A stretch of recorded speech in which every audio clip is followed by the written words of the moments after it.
Hello सा खमागणी राम राम। अब तक हमने जो पढ़ा आगे हम क्वेश्चन लगाने की कोशिश करेंगे। आज हम पांडा मेथड पढ़ेंगे। ये प्रॉफिट सेल्स और डिस्काउंट वगैरह निकालना होता है, सेलिंग प्राइस वगैरह परसेंटेज में दिया हुआ होता है और कोई एक अमाउंट देके हमें दूसरी चीज़ें पूछ लेता है। तो आज हम उसके बारे में प्रीवियस क्वेश्चन भी लगाएंगे। पहले एक एग्जाम्पल समझ लेते हैं, फिर उसके बाद हम कुछ क्वेश्चन लगाएंगे। ठीक है, स्टार्ट करते हैं। हम अब आगे देखते हैं, एक नया नया मेथड और नया कॉन्सेप्ट सीखते हैं। Relation between discount and profit and loss.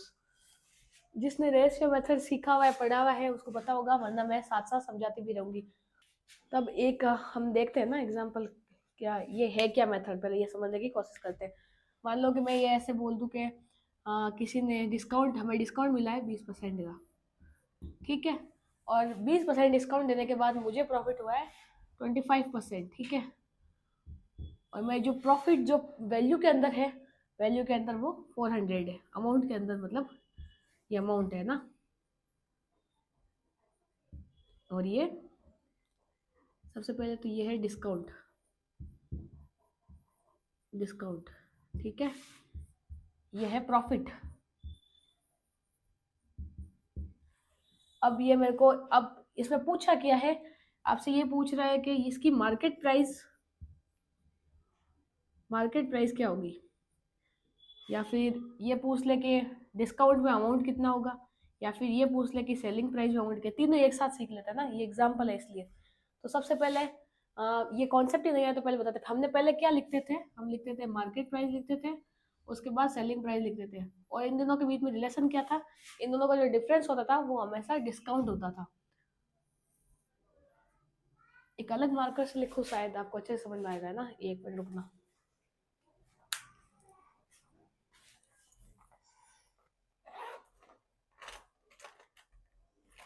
तू जो कहे कि मैं वैसा करूंगा, तेरी हर जिद।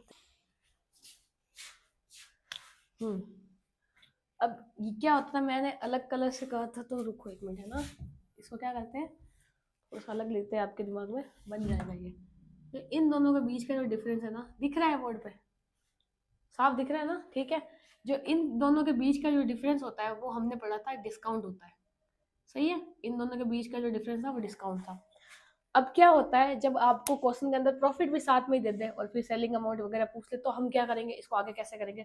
तो हमेशा इस मेथड को क्या बोलते हैं पता है, MPSP CP, पांचों का मेथड है, मतलब पांडा मेथड है ये।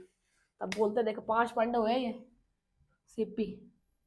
तो क्या होता है, SP और CP के बीच का जो डिफरेंस होता है ना, वो प्रॉफिट एंड लॉस होता है। ये ऐसे कर देते हैं ना, इन दोनों के बीच में जो भी डिफरेंस होता है वो या तो प्रॉफिट होगा या लॉस होगा। ठीक है, ये समझ में आया होगा। अब ऐसा क्यों, थोड़ा सा मैं बता देती हूँ कि पहले हमने ये बताया था मार्केट प्राइस और सेलिंग प्राइस के बारे में हमने समझा था। अब सीपी समझते हैं, सीपी क्या होता है। सीपी मैंने पहले बता नहीं रखा है, इसलिए मैं थोड़ा सा एक्सप्लेन कर देती हूँ, वरना आगे और बताएंगे जब प्रॉफिट एंड लॉस चैप्टर पढ़ेंगे ना, तो उसको सीपी को और अच्छे से जानेंगे। लेकिन फिलहाल अभी ये क्वेश्चन लगाने के लिए थोड़ा बता देती हूँ। सीपी क्या होता है, जैसे कोई सेलर है, सेलर कोई मार्केट से कोई पेन लेके आता है, वो पेन 20 में वो लेके आया और 50 के अंदर वो पेन वो बेचता है। ठीक है, तो 20 उसकी सीपी हो गई, मतलब कॉस्ट प्राइस हो गया। सीपी मतलब उसकी कॉस्ट प्राइस 20 है, और उसकी सेलिंग प्राइस क्या हो गई, जितने में वो बेचता है उसको। कितने में बेचता है, जैसे वो 50 में बेचता है उसको। ये मान लो कि ये एमपी, सॉरी ये मान लो एमपी है, इसकी मार्केट प्राइस मान लो। एक और ये मार्केट प्राइस, सीपी मान सकते हैं, मार्केट प्राइस की 50 है, लेकिन वो बेचता है उसको कितने में, मतलब लोग लेके कितने में जाते हैं, 40 में कम करवा के, तो ये हो गया सेलिंग प्राइस। इतना नहीं मान के, एक और यही मान लो कॉस्ट, जितने में उसको पड़ा वो आइटम। तो सब जगह कॉस्ट अलग अलग होती है, कभी कभी उसके ऊपर जो कॉस्ट, उसको शिपिंग चार्ज भी जो ऐड कर देते हैं। बहुत सारी चीजें मंगवा के जो होता है ना, उसको भी कॉस्ट के अंदर काउंट ही करते हैं। जो कॉमर्स के स्टूडेंट है वो अच्छे से जानते होंगे कॉस्ट क्या होती है। और नहीं तो नॉर्मल ये समझ लो ना, जितने में आपको पड़ा। जैसे आप टीवी लेके आए, मान लो 25,000 की टीवी थी, फिर 25,000 की टीवी के अंदर आपने क्या क्या, मतलब उसको लाने के लिए 1,000 रुपये किसी और को दिया, तो आपकी कॉस्ट कितने में पड़ गई, वो 25,000 नहीं मान जाएगा, वो मान गया 26,000 में आपकी कॉस्ट में पड़ा है। ठीक है, आप 26,000 में खुद लेके आए। मान लो आपके कजन में किसी को पसंद आ गया टीवी, बोले टीवी अच्छा है मैं ले रहा हूँ। ठीक है, भाई लाने का मेरे पास टाइम नहीं है, तो बोलेगा भाई मेरे को दे दो, कितने में दोगे, तो आप बोल दोगे भाई 30 में दूंगा। 30 में दोगे तो क्या आपका कितना प्रॉफिट हो गया। ये जो उनका डिफरेंस होता है ना, कॉस्ट प्राइस और मार्केट प्राइस, जो सेलिंग प्राइस, इन दोनों के सेलिंग प्राइस, इन दोनों के बीच जो डिफरेंस होता है वो होता है प्रॉफिट या लॉस, ठीक है। और जो हमने क्या पढ़ा, इन दोनों के बीच जो जो डिफरेंस होता है वो होता है डिस्काउंट। अब ये चीज मैंने पहले बता दी है, अभी और समझा दे थोड़ा रफ में। अब आप क्वेश्चन लगाने की कोशिश करते हैं। तो हम डिस्काउंट में क्या लिखते थे, ये 20%, 20% को हम कैसे लिख रहे थे, आपको पता होगा 1/5 ऐसे लिख रहे थे, राइट। अब इसके आगे क्या होता है 50%, प्रॉफिट को हम फ्रैक्शन में कैसे लिखते थे 1/4, ठीक है। अब अमाउंट हमें दिया, अमाउंट का इधर काम नहीं है, रेशियो में अमाउंट का काम नहीं होता, आपको पता होता है। जब पूरी वैल्यू रेशियो के अंदर है तो इसका काम नहीं है, अभी बाद में देखेंगे इसका क्या करना है। तो सबसे पहले क्या करेंगे, आपको दिया ये जो नीचे वाली वैल्यू होती है क्या होती है, मैंने पहले बता रखा है, ये होती है मार्केट प्राइस, ठीक है। और जो इसके नीचे जो, अब देखो मैं एक बार पहले समझा, यहाँ तक करते हैं। तो मार्केट प्राइस 5, एक का डिस्काउंट, थोड़ा बड़ा लिख देती हूँ आपको आराम से दिखेगा, 5, ठीक है। एक का डिस्काउंट तो कितने में, 4 में पड़ा आपको, ठीक है। अब इधर देखो, ये जो नीचे इसमें वैल्यू होती है ना प्रॉफिट का, जब आपको रेशो दे, ये जो नीचे वाली वैल्यू होती है ये हमेशा सीपी होती है। क्या होगी ये, सीपी होगी। और जो ऊपर होगा क्या होगा, इसका प्रॉफिट होगा। तो वापस बताओ, इसके नीचे वाली वैल्यू एमपी, इसके नीचे वाली वैल्यू सीपी, ठीक है। अब देखो, मानो कि सीपी क्या थी, 4 थी, एक का प्रॉफिट हुआ तो कितने में बेचा, 5 पे, ठीक है। अब क्या होता है, ये इधर वैल्यू और इधर खाली है, ठीक है। रेशियो में तो ये खाली है, अब इधर क्या लिखेंगे, ये देखो रेशियो में पढ़ेंगे हम। अभी समझने के लिए समझ लो, जो खाली होती है ना उसके पास वाली जगह इधर आती है। ऐसा क्यों होता है, जो जिसके पास होगा वो वही कब्जा करेगा। जैसे ये मान लो गांव में होता है ना, जिसके पास जो जमीन होती है वो उसी की वही जमीन कब्जा करता है। तो ये मान लो 5 के पास क्या है, ये खाली जगह है, तो इस पर कब्जा कौन करेगा, 4 तो करने से कौन करेगा, 5 ही करेगा, ठीक है। और ये भी अलग कलर से लिख देते हैं तो आपको क्या है अच्छे समझ में आएगा और याद भी रहेगा, थोड़ा नया है इसलिए। तो इधर ये खाली जगह थी इसलिए ये इधर 5 हो गया, उधर खाली है तो कौन कब्जा करेगा, 5 तो कर नहीं सकता, 4 ही करेगा, तो इधर 4 लिख देते हैं, ठीक है। ये समझने के लिए, कब्जा वब्जा कुछ नहीं है ऐसा, हाँ ठीक है, समझने के लिए याद रहे इसलिए। अब एक और करने, अगर कट रहा हो तो काट दो, मुझे नहीं लगता, पहले एक और लिख ही देते ढंग से, काटना वाटना छोड़ो। 5 × 5 25, 5 × 4 20, 4 × 4 16। हमें क्या अमाउंट किसका दिया हुआ है, हमें अमाउंट दिया हुआ है 400, मैंने बताया था 400 क्या है, 400 प्रॉफिट है, सॉरी मैंने लिखा नहीं, ये प्रॉफिट है ना, ये एग्जाम्पल है, वैसे भी समझने के लिए, कोई क्वेश्चन वोश्चन नहीं है, समझा रही होगी तुम्हें सही, एग्जाम्पल है। तो प्रॉफिट 400 का है, तो मतलब इन दोनों का डिफरेंस मैंने बताया था क्या होता है, इन दोनों का डिफरेंट है 4 का, यूनिट के अंदर 4 का, यूनिट के अंदर ये रेशियो है तो ये यूनिट है ना कि अमाउंट है। 400 की वैल्यू 400 है, तो एक की वैल्यू, एक यूनिट की वैल्यू 100, समझने के लिए काफी है। हमें पूछा क्या है, सबसे पहले हमें मार्केट प्राइस पूछा है, तो क्या करेंगे, जैसे देखो मैं आपको बताती हूँ, 400 4 यूनिट की वैल्यू है, हमें मार्केट प्राइस मतलब 25 का पूछा है, तो क्या करेंगे, ये कितना हो जाएगा 2500, कैसे, ऐसे 4 से 100 वाली में कट गया वापस। उसके बाद हमें क्या पूछा है, डिस्काउंट पूछा है, तो डिस्काउंट क्या होता है, मैंने क्या बताया, डिस्काउंट हमेशा इन दोनों के बीच का डिफरेंस होता है, तो क्या है 5 है ना, 5 यूनिट है, 5 यूनिट है, ये वैल्यू नहीं है 5 यूनिट है, ठीक है। तो क्या करेंगे, जब सीधा भी निकाल सकते हैं, इतना लफड़ा करने की जरूरत नहीं है, जब 4 की वैल्यू 400 तो 5 की वैल्यू 500, ऐसे भी आ सकता है, पर फिर भी सॉल्व कर समझने के लिए मैं ऐसा बता रही हूँ नीचे। तो ये जो था ये हमने निकाला था मार्केट प्राइस इधर। अब निकाल रहे हैं हम डिस्काउंट की वैल्यू, अमाउंट, डिस्काउंट का अमाउंट। तो डिस्काउंट का अमाउंट क्या है, वही 400 की वैल्यू 4 यूनिट है, तो 5 की क्या होगी 500, 500 रुपए का हमें डिस्काउंट मिला है, ठीक है।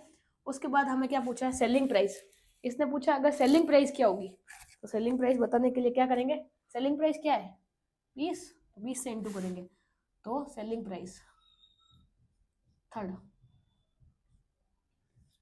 400 की वैल्यू 4 इंटू 20, कट गया 100 वाली में, और ये 2000, ठीक है। अब बताओ अगर कॉस्ट पूछता तो कॉस्ट भी निकाल सकते हैं क्या, कॉस्ट भी हम निकाल सकते हैं, तो इधर एक और कॉस्ट भी लिख देते हैं। अगर कॉस्ट पूछ लेता भाई कॉस्ट प्राइस क्या होगी इसकी, मैं ये समझाने के लिए कर रही हूँ भाई, कुछ भी पूछ सकता है, ये रेशियो देके दो रेशियो आपको देगा, एक अमाउंट देगा और फिर कुछ भी पूछ लेगा वो। इसके अंदर 5 क्वेश्चन बन जाते हैं घुमा घुमा के। अब पूछ ले सेलिंग प्राइस क्या होगा, तो वापस वही करेंगे, 400 की वैल्यू 4 इंटू क्या है कॉस्ट प्राइस 16, तो कितना हो गया 1600। हमें इतने में पड़ा, मार्केट प्राइस इसकी ये थी, डिस्काउंट इसका इतना था, सेलिंग प्राइस ये था। सब समझ में आ गया। अब देखो, अब हम कुछ क्वेश्चन लगाते हैं प्रीवियस इसके ऊपर जो आए हुए हैं, ठीक है।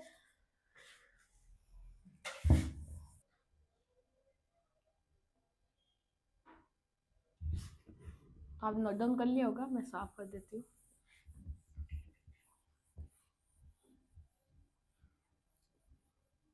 अब एक क्वेश्चन देख लो एसएससी का, ठीक है, प्रीवियस क्वेश्चन देख लेते हैं, ये लगाने की कोशिश करते हैं। क्वेश्चन के अंदर क्या क्या दिया हुआ है देखो, the trader give a discount of 25% and still gains 30% profit if his profit is 90 rupees, मैंने बताया 1 रुपीज में दे देता है, फिर then the discount in rupees is, तो डिस्काउंट का अमाउंट पूछा है। देखो पहले क्वेश्चन में जो जो दिया हुआ है पहले वो लिख लेते हैं। सबसे पहले हमें ये बोल रहा है जो डिस्काउंट है ना, वो डिस्काउंट कितना परसेंट है, डिस्काउंट हमारा 25% है, ठीक है, और अमाउंट के अंदर इसकी वैल्यू है 90 रुपीज, ठीक है, डिस्काउंट के 90 रुपीज। उसके बाद हमें और क्या दिया हुआ है, उसने बोला प्रॉफिट हमने कमाया है, मतलब गेन का मतलब प्रॉफिट ही होता है, हाँ? जो गेन हमने किया है वो 30% का किया है, ठीक है, ये हमने 30% अब लिख दिया है। अब वापस वैसे ही करते हैं। सबसे पहले हम क्या लिखेंगे, मार्केट प्राइस, फिर हम क्या लिखेंगे, सेलिंग प्राइस, फिर हम क्या लिखेंगे, कॉस्ट प्राइस। इन दोनों के बीच का डिफरेंस अभी बताया है डिस्काउंट, उन दोनों के बीच का डिफरेंस। सबसे पहले इनको ढंग से लिखने की कोशिश करते हैं फ्रैक्शन में। 25% मतलब 1/4%, ठीक है। 30% को हम कैसे लिखते थे, जिसको नहीं पता है ना फ्रैक्शन वैल्यू पर, पहले वो प्रीवियस वीडियो देख के आएगा, फिर ही क्लास ज्वाइन करेगा इधर आके। तो 3/10%, ठीक है। अब हम उधर लिखने की कोशिश करते हैं इनको। तो सबसे पहले नीचे वाला क्या होता है डिस्काउंट के अंदर, मैंने हमेशा बताया ये मार्केट प्राइस होती है, तो 4 इधर लिखेंगे, एक माइनस करने के बाद सेलिंग प्राइस उधर लिखेंगे। उसके बाद क्या हो गया, नीचे वाला इधर मैंने बताया ये कॉस्ट प्राइस होती है, तो 10 उधर लिखेंगे, और 10 में से 3 माइनस करेंगे, ठीक है, सॉरी 3 में प्लस करेंगे, लॉस होता तो माइनस करते हैं, प्लस करेंगे तो हो गया 13, ठीक है। कुछ कट रहा है तो इधर क्या लिखते थे हम, खाली जगह में कब्जा लिख देते थे, ये 13 लिख दिया, उधर 3 लिख दिया।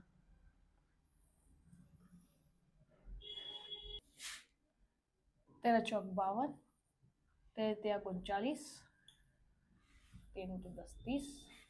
अब देखो दिया हुआ क्वेश्चन में हमें क्या दिया हुआ है, डिस्काउंट का अमाउंट, नहीं सॉरी प्रॉफिट दिया हुआ है ना, ये प्रॉफिट का अमाउंट हमें दिया हुआ है, प्रॉफिट का अमाउंट दिया हुआ है, और डिस्काउंट का अमाउंट पूछा है, डिस्काउंट का अमाउंट पूछा है।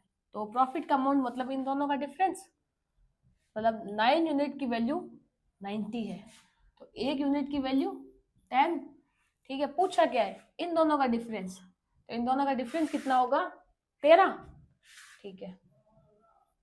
तो देखो 90 की यूनिट वैल्यू 9 इंटू 13 कितना हो गया 130, कैसे देख लो, ठीक है। तो ऑप्शन नंबर हमारा यहाँ पे क्या होगा, ऑप्शन ऑप्शन जो हमारा होगा बी फॉर भाई साहब 130, ठीक है। तो option number B note down कर लो।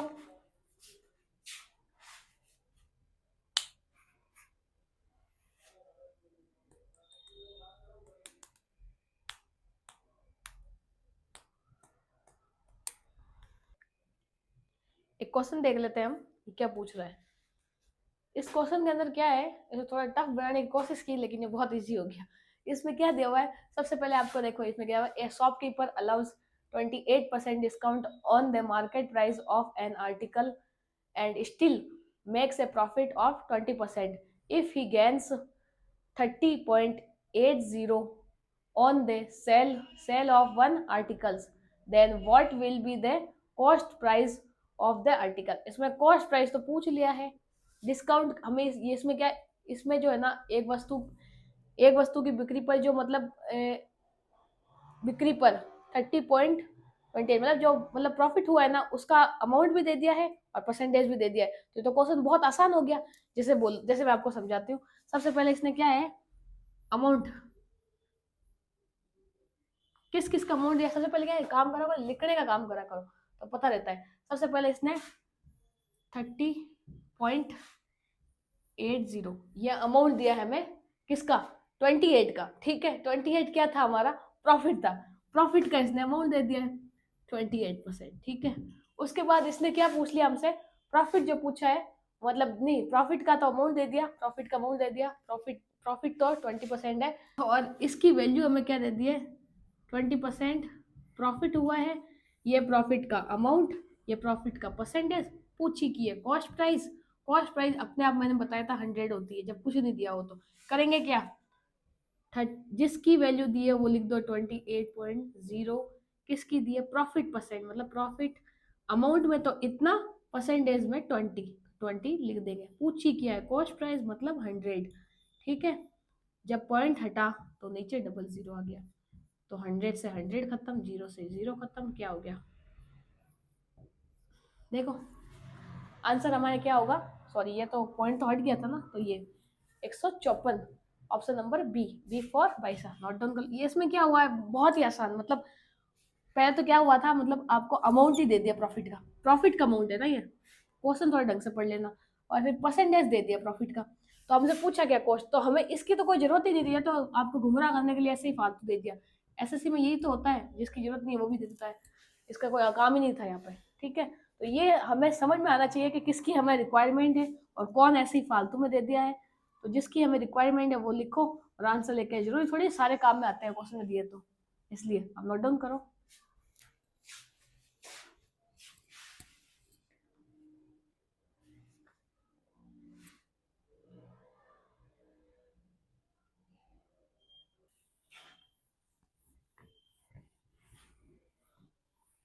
अब एक एसएससी सीजीएल के अंदर आया हुआ एक क्वेश्चन देख लेते हैं जो इसी कॉन्सेप्ट के ऊपर है, पांडव मेथड के ऊपर, है ना। सबसे पहले क्वेश्चन देखते हैं, क्वेश्चन क्या आपको स्क्रीन के ऊपर दिख रहा है, ए shopkeeper allows 28% discount on the market price of an article and still makes a profit of 30% if he gains rs 30.90 on the sale of an article, then what is the market price to the nearest R S of the articles. तो हमें 28% दिया हुआ है, तो 28% को fraction में क्या लिखेंगे जरा ये बता, कमेंट करना। तो 28 को हम 7/25, तो 28 को 7/25 कैसे आया, ये आप कमेंट करके मेरे को समझाएं, क्योंकि मैंने पहले बता रखा है। उसके बाद हमें 30% प्रॉफिट दिया हुआ है, प्रॉफिट 30% को हमने अभी पहले पिछले क्वेश्चन में किया था, ऐसे लिखते हैं, ठीक है। तो सबसे पहले ये जो दिया हुआ है डिस्काउंट, ये तो है डिस्काउंट का फ्रैक्शन, ये है प्रॉफिट का फ्रैक्शन। उसके बाद हमें और क्या दिया हुआ है, और प्रॉफिट रुपीज के अंदर दिया हुआ है, रुपीज के अंदर प्रॉफिट दिया हुआ है, रुपीज के अंदर प्रॉफिट दिया हुआ है 30.90, ठीक है। अब हम लगाने की कोशिश करते हैं, मैं इधर लगाती हूँ, अब देखो क्वेश्चन को सॉल्व करने की कोशिश करते हैं क्या हुआ है। सबसे पहले मार्केट प्राइस लिखेंगे, फिर हम सेलिंग प्राइस लिखेंगे, फिर हम कॉस्ट प्राइस लिखेंगे। इन दोनों के बीच का जो डिफरेंस होता है वो डिस्काउंट होता है। इन दोनों के बीच का जो डिफरेंस होता है या तो प्रॉफिट या तो लॉस, ये होता है। करते हैं। अब सबसे पहले मार्केट प्राइस क्या कर लिखते थे हम, नीचे वाला 25, ठीक है। सेलिंग प्राइस उनमें से उसको माइनस करेंगे तो कितना हो गया, 18। उसके बाद हम क्या लिखते थे, प्रॉफिट, जो प्रॉफिट का में दिया हुआ है उसमें क्या होता है, जो नीचे होता है वो होता है सीपी, तो 10। प्रॉफिट हमें क्या हुआ है 3 का, तो मतलब 13 जोड़ देंगे ना, क्योंकि प्रॉफिट हुआ है। जब लॉस होता है तो हमेशा माइनस होता है, ये याद रखना। जैसे अभी 10 में 3 जुड़ा है क्योंकि प्रॉफिट हुआ है। जब लॉस का है ना 30% का लॉस हो तो 10 में से 3 को माइनस करेंगे, ये भी ध्यान रखना आपको, क्योंकि आगे और क्वेश्चन आएंगे ना, तब आप जान जाएंगे। जो खाली जगह है उसको भर दो, कट रहा हो तो काटो, अदरवाइज क्वेश्चन देखो क्या क्या हो सकता है। अब इसके अंदर देखते हैं ना। सबसे पहले इसको 13 26 33 39 23 54 53 65 5 6 गया ऊपर, 13 26, 26 में 6 जोड़ेंगे कितना हो गया, 26 के अंदर 6 तो 4 5 6 32, 32, ठीक है। अब वापस 13 को, अब 18 को इंटू कर दो 3, 18 कम 36 54, 54, 18 कम 18, 18 और 3 23। फिर इसको इससे इंटू करेंगे, एक बार देखो क्या आगे अब हमें दिया हुआ क्या है, सबसे पहले हम देखेंगे जैसे, हाँ सबसे पहले हम क्या देखेंगे, अब हम क्वेश्चन करने की कोशिश करते हैं। अब सबसे पहले प्रॉफिट दिया हुआ है, तो प्रॉफिट मतलब इन दोनों का डिफरेंस दिया हुआ है। तो 334 में से 180 माइनस करेंगे तो क्या होगा, 20 ये और 30 वो, 50 और 4 54, 54 ये, ठीक है। और निकालना हमें क्या है, पूछा क्या है क्वेश्चन के अंदर, हमें डिस्काउंट का अमाउंट पूछा है ना, डिस्काउंट का अमाउंट पूछा है, ठीक है। तो इसमें से ये 40 छोड़ो तो 60, 60 और 20 80, 80 और 4 84, 84 और 5, 84 और 5 89, ये 89, ठीक है, 89 होगा दोनों के बीच का डिफरेंस। अब 18, अब सबसे पहले क्या करेंगे, जो 54 जो हमें जिसकी वैल्यू दी है, ठीक है, वो लिखेंगे। खैर तो हमें मार्केट प्राइस पूछी थी, सॉरी हमें ये निकालना ही नहीं था, निकाल जाए तो कोई बात नहीं, बट फिर भी हमें ये पूछा ही नहीं था। तो हम क्या करेंगे सबसे पहले, जो अब क्या है देखो क्या क्या दिया हुआ है। सबसे पहले हमें रुपीस के अंदर दिया हुआ है 3090, किसका दिया हुआ है, प्रॉफिट, मतलब प्रॉफिट कितने का हुआ है, 54 यूनिट के अंदर 54। पूछा क्या है, मार्केट प्राइस मतलब 325, पॉइंट हटाएंगे नीचे, ये जीरो वैसे ही लिखा हुआ हटा दो, ये 10 हो गया, ठीक है। जीरो की वैसे ही वैल्यू होती है इसलिए काट दिया। पहले किसे काटेंगे, 5 से काटेंगे 2 बारी, 6 5 65 वाली, ठीक है। 3 से काटेंगे 3 और 24 और ये, ठीक है। अब और किससे कटेगा वापस, 3 से 4 कट रहा है, नहीं 3 से नहीं कटेगा, अब नहीं कटेगा, सॉरी ये 18 हो गया, ठीक है। अब इसको इंटू तो करना ही पड़ेगा, तो इंटू कर लो, और तो कुछ हो नहीं सकता। अच्छा 36 और ये, अब क्या करेंगे, 100 को पहले 5 से करेंगे तो 500 हो गया। अब फिर 3 को 5 से इंटू करो, तीनों पंजे 15, तो कितना हो गया, 515 का 5 और 51 इधर रह गया, ठीक है, ये 5, ठीक है, ये 5 है ना। उसके बाद क्या करेंगे, अब वापस 103 को 6 से इंटू करेंगे तो क्या 600, 3 को 6 से करो 18, ठीक है, कितना हो गया 618 में 51 जोड़ोगे तो क्या करोगे, 618 में 51 जोड़ेंगे तो 9 6 6, तो 669। अब वापस काटो तो क्या क्या कटेगा देखो, अब मुझे ये सीधा कटरा दिख रहा है 186, सीधा काट दो, ठीक है। जब सीधा काटोगे 186 आएगा, तो फिर 186 कोई ऑप्शन दिख रहा है क्या, देखो ऑप्शन नंबर डी में दिख रहा है, ठीक है। तो डी फॉर दादिशा या दादोसा, ठीक है, नोट डाउन कर लो।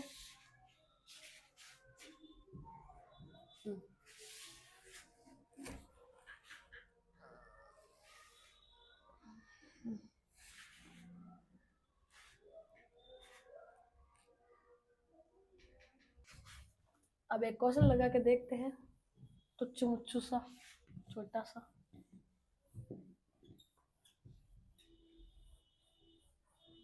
अब एक ये लास्ट क्वेश्चन देख लेते हैं, फिर आज की क्लास यही समाप्त करेंगे। सबसे पहले देखो छोटा सा क्वेश्चन है, क्या दिया हुआ क्या है, क्या पूछ क्या रहा है, देखते हैं ना। The market price of an articles 1000 after allowing a discount of 20% on the market price, a shopkeeper makes a profit of 300, his gains percent is, मतलब प्रॉफिट परसेंट पूछा है, तो हम हमेशा परसेंट पूछने पर क्या करते हैं, 100 से इंटू करते हैं। 300 रुपये का हमको प्रॉफिट मिला हुआ है, ठीक है, एक दुकानदार को प्रॉफिट मिला था, और उसकी मार्केट प्राइस क्या है 1000, ये मार्केट प्राइस है, ठीक है। और क्या क्या दिया हुआ है, 20% की डिस्काउंट देता है, तो डिस्काउंट ऑन 20%। तो मुझे ये बताओ, जब हमें प्रॉफिट का ये अमाउंट दिया हुआ है और हमसे उसका मतलब प्रॉफिट का परसेंट पूछा है, तो ये प्रॉफिट हो गया ना। तो हम करते क्या है, देखो प्रॉफिट किसके ऊपर होता है, मैंने पहले बताया था वीडियो पे। सबसे पहले अब मैं आपको छोटी सी चीज़ बताती हूँ, जैसे देखो प्रॉफिट हमेशा हम सीपी पे काउंट करते हैं ना, कॉस्ट प्राइस पे। जब तक हमें कॉस्ट प्राइस नहीं होगा तो हम प्रॉफिट परसेंट निकाल नहीं सकते। तो उसके लिए हमें सीपी निकालना होगा। तो सीपी कैसे निकालते हैं? सबसे पहले मैंने आपको बताया मार्केट प्राइस में से जब डिस्काउंट को माइनस करते हैं तो हमारे पास क्या आता है? Selling price. सेलिंग प्राइस क्या होगा? ये 1000। ये क्या है? अपने आप में 100 है। मुझे क्या चाहिए? सेलिंग प्राइस, मतलब 20 माइनस करने के बाद डिस्काउंट, तो मतलब 80 से करेंगे, 100 माइनस 20, तो डबल जीरो से जीरो खत्म, मतलब 800 इसकी सेलिंग प्राइस है। अब सेलिंग प्राइस के बाद मुझे क्या चाहिए? कॉस्ट प्राइस चाहिए। सेलिंग प्राइस मेरे को नहीं चाहिए। तो कॉस्ट प्राइस कैसे आती है? जब प्रॉफिट को माइनस कर देते हैं।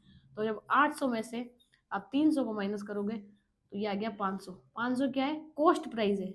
क्या है? वापस ये आया था हमारा सेलिंग प्राइस है ना।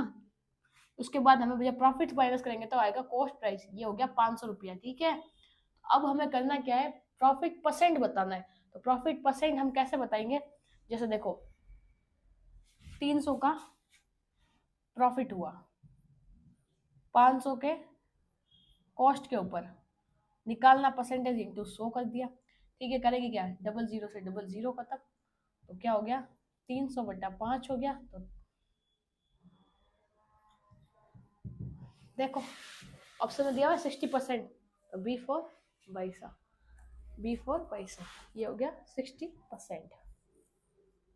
ये हमें प्रॉफिट परसेंट है। ठीक है, ये क्वेश्चन ऐसे ही आता है, ज्यादा कोई बड़े नहीं आते, पर ये दिमाग का यूज करना होता है। या आदमी यही फंस जाता है, दिया क्या है, पूछा क्या है। अब जिसको यही पता नहीं चला ये दिया हुआ क्या है, तो प्रॉफिट निकालेगा क्या? ये मार्केट प्राइस है। जब आप मार्केट प्राइस में से क्या करोगे? डिस्काउंट को माइनस करोगे ना, तो हमेशा सेलिंग प्राइस आएगा। जब सेलिंग प्राइस में से प्रॉफिट को माइनस करोगे, लॉस को माइनस करोगे, तो कॉस्ट आएगा। ये तो आपको खुद को जब कॉन्सेप्ट क्लियर होगा ना तो क्वेश्चन अपने आप लगेंगे। कॉन्सेप्ट ही समझ में नहीं आ रहा है ना, तो ये सब ऊपर से जाएगा, क्या क्या इंटू हो रहा है, क्या मल्टीप्लाई हो रहा है, सब हो रहा है हवा में, बस ऐसा है। ठीक है, आज की क्लास को यही समाप्त करते हैं। राम राम, खम्मा गणी। हमारे चैनल सब अगर पसंद आया हो, क्लास अच्छी लग रही हो, तो अपने दोस्तों को शेयर करें, सब्सक्राइब करें और लाइक करें, और हमें खूब सारा प्यार दें।